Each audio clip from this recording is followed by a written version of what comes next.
वो ending HIV ads तो अंत करने की तरफ हम बढ़ रहे हैं, और लिबरलाइजेशन का इस पर इफेक्ट क्या है, उदारतावादी होने पे क्या प्रभाव इस बीमारी पे पड़ रहा है, ये इस वर्ष की थीम है। तो हम सभी लोग ग्रास रूट लेवल पे काम करते हैं। हमसे नीचे और कोई इकाई नहीं है जो लोगों तक यह संदेश और सुविधा पहुंचा सके कि एड्स से कैसे बचा जा सकता है। आज के दिन सिर्फ मैं इतना अपने साथियों से आग्रह करूंगा कि जैसे अन्य बीमारी हैं, टीबी, कुष्ठ, एक समय में ये भी ऐसी बीमारी थी कि लोगों को घर से बाहर सैनिटोरियम में या आबादी से दूर कहीं झोपड़ी में रहने पे मजबूर होना पड़ता था। ऐसा स्टिग्मा था बीमारी के साथ। आज वो खत्म हो चुका है। हमारी ओपीडी में कौन टीबी का मरीज है, कौन कुष्ठ रोगी है, कहीं कोई भेदभाव नहीं है। ऐसा ही इसी स्तर पे जब तक हम HIV एड्स के मरीजों को नहीं ले आएंगे, उनके साथ जो भेदभाव है वह खत्म हो।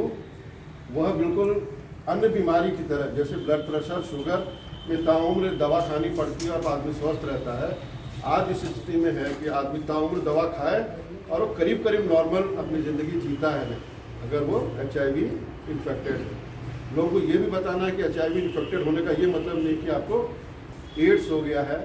जब तक हमारा वायरल लोड या CD4 काउंट एक निम्न से नीचे है, तब तक हम बीमारी फैला भी नहीं सकते। दवा दे के हम माँ का वायरल लोड कभी तो करते हैं ताकि बच्चे में नहीं आए। तो एक स्तर होना चाहिए वायरस का जब दूसरे को फैलती है। तो HIV इन्फेक्टेड होने का ये कतई मान नहीं कि अब बिल्कुल अंतिम घड़ी आ गई है। HIV इन्फेक्टेड हैं, दवा खाएंगे, वायरल लोड कम रहेगा, हम बिल्कुल सामान्य हैं। उससे ज़्यादा खतरा हाइपरटेंशन वाले को या शुगर वाले को है, जिसके सारे अंग धीरे धीरे करना काम बंद कर देते हैं, कार्डियक अरेस्ट हो जाता है। तो आज अगर हम ये संकल्प लें, हम सभी मिल के इस बीमारी का जो समाज से जुड़ा हुआ एक छिछोरापन कह लीजिए, वो खत्म होना चाहिए। क्योंकि हम सभी जानते हैं ये सिर्फ सेक्सुअल कॉन्टैक्ट के कारण ही नहीं बल्कि अन्य कारणों से भी बीमारी होती है। लेकिन जैसे ही किसी को HIV होता है, मान लिया जाता है कि ये अपने चरित्र से गया गुजरा होगा। आज भी टैबू है। तो आज के दिन हम ये संकल्प लेते हैं कि हम जहाँ भी रहेंगे, जिस स्तर पे भी रहेंगे, सही जानकारी अपने लोगों को देंगे। क्योंकि हमारे अलावा इस ब्लॉक में, मोहम्मदाबाद गोहना में और कोई जानकारी दे नहीं सकता। जिस चेयर पे आप बैठे हुए हो, आप ही इस मैसेज को लोगों तक करवे, क्योंकि आप अथॉरिटी हो उस विषय के बारे में। दूसरा 2 सवाल अभी मीटिंग में था, वहाँ पूछा हमारे एडिशनल CMO अग्रवाल सर ने, वही मैं यहाँ भी दोहराता हूँ। 2 सवाल। पहला तो ये कि अगर आपके मित्र को HIV हो गया है, ये आपको पता चलता है, तो आपका रिस्पॉन्ड क्या होगा? जैसे ही पता लगे कि आपका मित्र जो है HIV पॉजिटिव है, रामूरत जी, जैसे आपको अब आप साथ रहते हैं, लगे कि AP सिंह जो है HIV पॉजिटिव हो गए हैं, तो पहला विचार क्या है? पहला विचार बातचीत करेंगे, आगे बात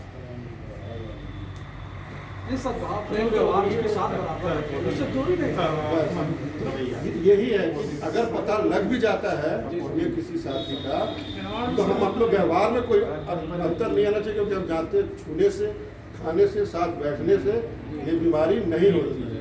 और ये बीमारी तब भी नहीं होती जब उसका वायरल लोड एक सीमा के अंदर रहता है, तब भी वो इन्फेक्ट नहीं करता है। तो व्यवहार नहीं बदलना चाहिए, ये पहली शर्त है हम में से। क्योंकि हम लोग हेल्थ वर्कर हैं, हम में से कोई भी कभी भी पॉजिटिव हो सकता है। कोरोना के साथ जैसे एक जुड़ गया, जिसको कोरोना हुआ, इसका मतलब गंदा आदमी है, उसकी फजियत हो गई, दुर्गति हो गई, बीमारी न हो के सोशल ऐसा बना दिया गया कि जो है लोग जांच कराने से कतरा रहे हैं। तो वो जब तक हर बीमारी के साथ जुड़ जाता है। और दूसरा सवाल ये कि आपने ऐसे ही, हमने कहा कि सब लोग जांच करा लो HIV की। अगर आपने जांच कराई और आपको HIV पता लग जाता है, मुझको HIV हो गया, तो आपका क्या रिस्पॉन्ड रहेगा? पहला दिन जैसे हम मजाक मजाक में हमने कहा कोरोना जांच करा लो, करा लिए, हमको कोरोना निकल गया तो हमारी दुनिया खत्म तो हो नहीं गई, लेकिन बहुत से लोगों की दुनिया खत्म हो गई। बहुत से लोग इतने ज़्यादा परेशान हो गए कि छत से कूद गए कि अब तो जीना बेकार है।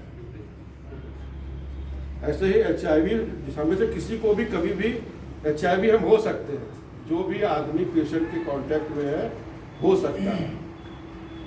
तो सबसे पहला क्या काम करेंगे?